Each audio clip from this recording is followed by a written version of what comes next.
for cop watching, auditing, simple type of exercising of your freedoms, I think one of the general misunderstandings is that some of us do this just for attention, just for likes. And that may be true for some.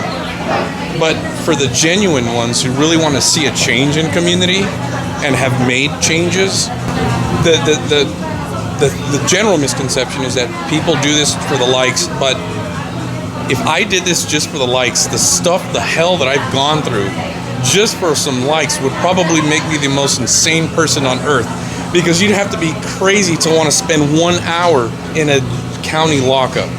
So I see a lot of comments like that where people are assuming folks like us just want attention, the likes, or maybe in some cases pays, which is far from the truth. Because if you are out there and you've ever experienced being arrested simply for expressing yourself, if you've ever been abused for that, you know nothing is worth it.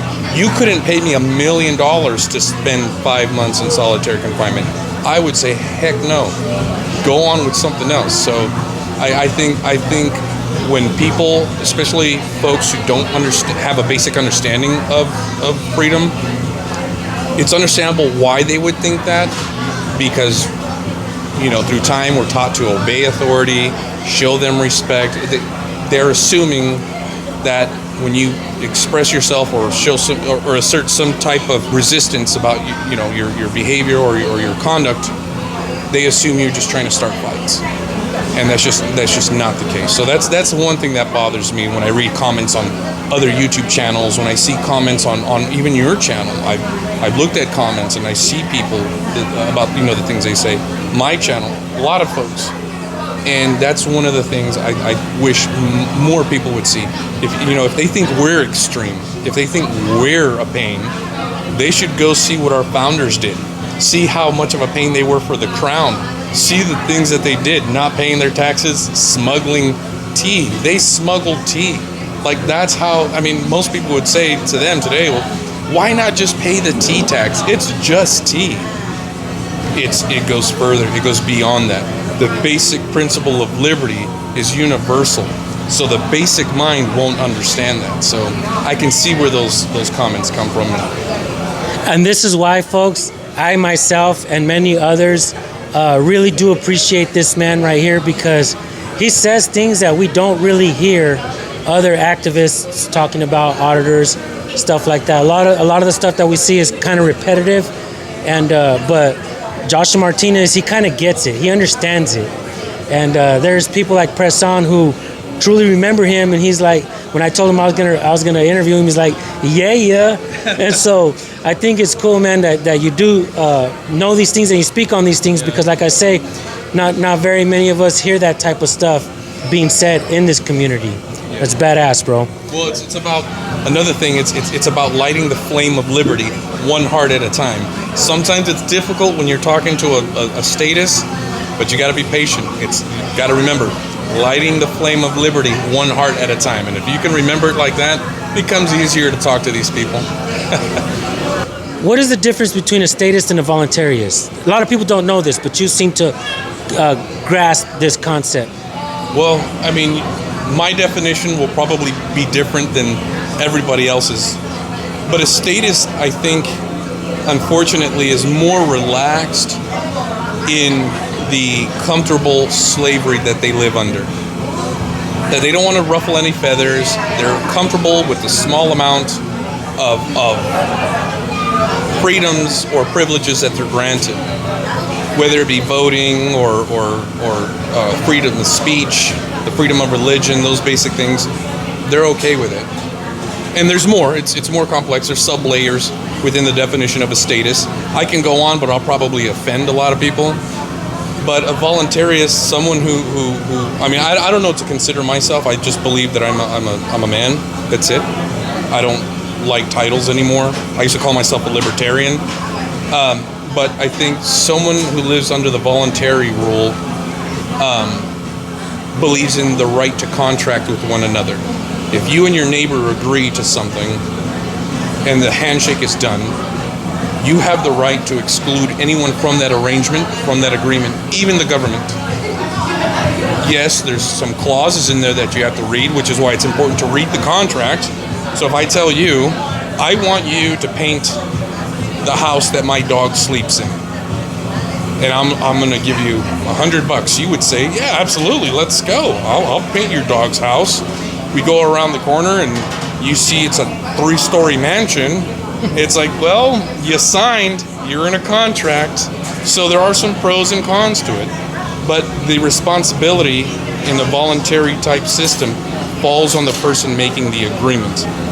And I believe that, statists don't want that. Statists want an agreement laid out to them, explained to them, handheld, and walk through the entire process. They don't want to defend their own homes. They don't want to accept the responsibility that come with rights, because with rights come responsibility. If you don't accept the rights to, or the responsibility with your rights, government will then start tacking on rules and regulations to your rights. So there's a lot more to it, but that's basically the breakdown on what I think the difference of a statist and a voluntarist is. I've actually had troubles wrestling with that within myself as well along the way. I've sat on the fence trying to figure out whether I'm a statist or voluntarist. I do believe that we need cops to do a job that I don't want to do. For instance, go get murderers, bank robbers type shit. But it sucks that being a statist where I have to pay taxes, to pay cops to go get the murderer, we actually have to pay cops to do road piracy as well. And I think that kind of sucks, because when you wrestle with that within yourself, there's things that you want, you don't want, but there's things that you get because you lean a certain way, or you vote, or because you pay taxes for these types of things. I see. Well, if you think about it this way, if you have the right to do something like protect your home from intruders, me protecting my livestock from thieves, from outrageous thieves, shouldn't we have the right to hire someone to do those things? But if I don't have the right to stop somebody on the road and take their things, then what gives the another person the right to do those things? So it's kind of, you got to kind of have a think about it as a balance. Because say if we didn't have police, say if we didn't have some type of system, and I know my anarchist friends, you're going to hate me for saying this, but if we don't have police, I can't go on vacation. I can't go somewhere because I may come back to my farm and my pigs are gone, my chickens are gone, my goats are gone. That's the way I live. My garden has totally been picked. That's the danger. I cannot live comfortably. I cannot live without leaving my home, which means I would have to stay and guard my home with a rifle, which means, is that really slavery, or is that just house arrest with a gun? So there's got to be some compromise there. There's got to be some understanding. During our founders' times, they still had a militia. They still had law enforcement.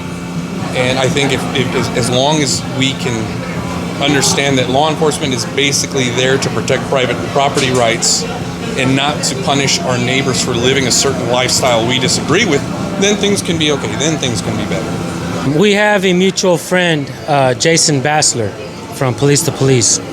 And guy, I love him so much. Me too. I have an immense amount of respect for this man. I've learned a lot from him. I've sat in his kitchen, he's sat in mine. We've talked a lot. And I asked him one day, what would a voluntarist society look like? Could it work? And he explained about a man, I forget the man's name, but he's a guy who had memes made after him where you pointed a gun at him, he would take it from you and he would point it back at you. And a lot of people came out with memes where they tried to do that and they would wake up in heaven and shit. This guy, he's a badass, right? He's an actual real badass. I'll show you guys who he is right here. Detroit Urban Survival Training. Right now we have another demo. It's a tagline born in Detroit, now echoing all over social media and beyond. What you want to do is hit him right in the tender spot. And then you got the gun. Beckham Jr. Touchdowns in 3 straight games now. 26 years ago, the Army veteran designed his own self-defense system using fake weapons to train. Jason Bassler told me about how there was an area in Detroit, I think it was Detroit, a police department was getting paid to police an area, but they weren't policing the area. They were go hang out in these other areas around. And so they disbanded this police department. And the community with that guy started policing the area. And then just the crime rate fucking dropped tremendously because the people decided to do it themselves. So when I think of, voluntarism versus statism, I'm still kind of a statist in my mind, but at the same time in my heart, I believe that I'm kind of a voluntarist as well, because I tend to think about, like, what do we need government for? Can we fucking do it without government, right? Can we build roads? Can we put up lights? I wrestle with that a lot. I'm still on the fence on all of this shit, right? Yeah. It's a difficult topic, right? Well, there have been societies where, look at the little boy that cried wolf. Look at that story. If you have a society that governs itself, you have a lot of people who are just on call with guns, with their powder dry. You have somebody who cries wolf, reports a false accusation. You have 30 to 40 different men who don't really know what to do, but they're just like, well, this person said this guy stole from him, or he assaulted his daughter or assaulted his sister. Let's just go and hang him. Do we really have a neutral party to do an investigation, bring it in front of a jury of their peers, rather than the danger of a mob rule? We all know a democracy is a mob rule, where you can be accused of something and there's no middle party to determine guilt. And I'm not saying that's a perfect system, or that we live in that perfect system, but it's far better than what we have in the Middle East. If you look at the Middle East, that's the way they operate their systems, that you get accused of liking other men. You don't get a trial. You just get taken up to a 20-story building and they throw you off. That's where I think that a system created and controlled by the people would benefit, because I fear anarchy in some way. I understand anarchy, or voluntarism. Don't know how to pronounce it much. Maybe I shouldn't have had this second drink. But voluntarism, I do tend to agree with. It's just when the discussion comes to who gets to, because men are evil. I've been to solitary confinement. I've met the most horrible people on the planet, some of the most horrible people on the planet. I met a guy who murdered someone at a McDonald's for not opening the door for his girlfriend. Shot him in cold blood. Runs away, kills another man because the man catches him breaking into his home. He murders that man. I've met some of the most ugliest people. And some of these people who believe in this voluntarism and anarchism, I look at them, and I'm not talking smack, but I'm just like, if this guy met you, he would totally have no problem taking everything you had. No problem at all.